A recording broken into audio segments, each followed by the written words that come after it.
முதல் சுற்றுப்பயணம் ஆரம்பிக்க இருந்துச்சு. அதுக்காக எங்களுடைய பொதுச் செயலாளர் அண்ணன் ஆனந்த் அவர்கள் வந்து போன வாரம் திருச்சி கமிஷனரேட்டில் மற்றும் அது பெரம்பலூர் அரியலூர்லாம் சந்தித்து அந்தந்த போலீஸ் ஸ்டேஷன் எஸ்பி கிட்ட கடிதம் கொடுத்துருந்தாங்க.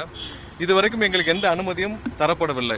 எல்லா இடத்துலையும், அதாவது தலைவர்கள் சுற்றுப்பயணம் மேற்கொண்டால் எல்லா ஊர்லையும், இப்போ சென்னை மாதிரியான அனைத்து ஊர்களிலும், அனைத்து நகரங்களிலும், அனைத்து மாநகராட்சிகளிலும் வந்து பார்த்தீங்கன்னா ஒரு குறிப்பிட்ட இடங்கள் அனுமதிக்கப்படும். அந்த அனுமதிக்கப்பட்ட லிஸ்ட்ல இருந்தே நாங்கள் ஒரு சில இடங்களை குறிப்பிட்டு எங்களுடைய பொதுச் செயலாளர்கள் வழங்கியிருந்தார். அதற்கும் அனுமதி மறுக்கப்பட்டுள்ளது. திரும்பவும் அது போலீஸோடு சேர்ந்து மீதும் அவங்க குறிப்பிட்ட மற்ற இடங்கள்லையும் கிட்டத்தட்ட ஒரு 30 இடங்கள் அவங்க குறித்து வச்சிருக்காங்க.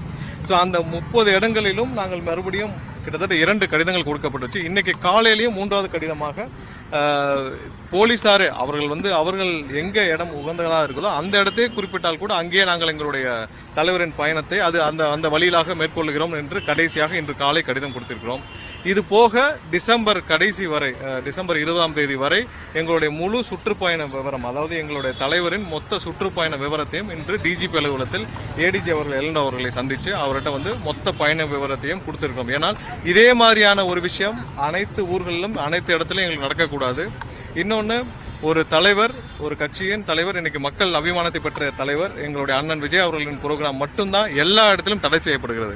எங்களுடைய கட்சி நிர்வாகிகளுடைய ப்ரோக்ராம் எல்லா இடத்துலையும் அவருடைய நிகழ்ச்சிகள் எதற்கும் அனுமதி கிடைப்பதில்லை. எங்களுடைய தலைவர் நீங்கள் பார்த்துருப்பீங்க, ஆர்ப்பாட்டத்திற்கும் நாங்கள் நீதிமன்றம் சென்று தான் ஆர்ப்பாட்டத்திற்கு அனுமதி பெற்றோம். மாநாட்டுக்கும் தெரியும் எவ்வளவு தடைகளை தாண்டி கிட்டத்தட்ட 20 நாட்கள் தொடர்ச்சியாக ஃபாலோ பண்ணி தான் நாங்கள் அனுமதியை பெற்றோம். அதே போல் சுற்றுப்பயணம், நீங்கள் எல்லா தலைவர்களும் சுற்றுப்பயணம் மேற்கொள்கிறாங்க, எல்லா கட்சியினரும் மேற்கொள்கிறாங்க, எல்லாருக்கும் கிடைக்க அனுமதி எங்களுக்கு கிடைப்பதாக இல்லை. ஸோ அதனால தான் இன்றைக்கி மொத்த விவரத்தையும், அதாவது மொத்த பயண திட்டங்களையும் இன்றைக்கு டிஜிபி அலுவலகத்தில் கொடுத்துருக்குறோம். அது போக அந்தந்த மாவட்டங்களிலும் எஸ்பி கிட்ட தனியாக நாங்கள் கொடுப்போம், ரெப்ரசன்டேஷன் கொடுப்போம். மொத்த ப்ரோக்ராம் பிளானையும் கொடுத்துருக்கோம். இதற்கப்புறம் கண்டிப்பாக மக்களும் பார்த்து கொண்டிருக்கிறார்கள். அதாவது இன்று கட்சி ஆரம்பித்து மக்களுக்காக ஏதாவது செய்ய வேண்டும் என்று தன்னுடைய அனைத்தையும், தன்னுடைய இன்னைக்கு ஒரு கேரியரின் உச்சத்தை விட்டு வரும் எங்களுடைய தலைவருக்கு இது போன்ற இடைஞ்சல்கள் ஒவ்வொரு நாளும் வந்துட்டு இருக்கு. இதை அனைத்தையும் மீறி மக்களுடைய ஆதரவு, பேராதரவு இருக்கு. அந்த பேராதரவோட நாங்கள் அனைத்தையும் தவிடுபடியாக்கி இந்த தேர்தல் வரை மக்கள் சந்திப்பு எந்த தடையும் இல்லாமல் இல்ல, திட்டமிட்டு அனுமதி மறுக்கப்படுகிறது. ஏன்னா பிரதமருக்கு நீங்க பார்த்திருப்பீங்க, கடந்த ஆண்டு தேர்தலின் போது பிரதமருக்கு 7-8 இடத்தில் ரோடு ராலி நடத்தினாங்க. அதே போல மத்திய ஒன்றிய உள்துறை அமைச்சருக்கும் ரோட் ஷோ நடத்தினாங்க.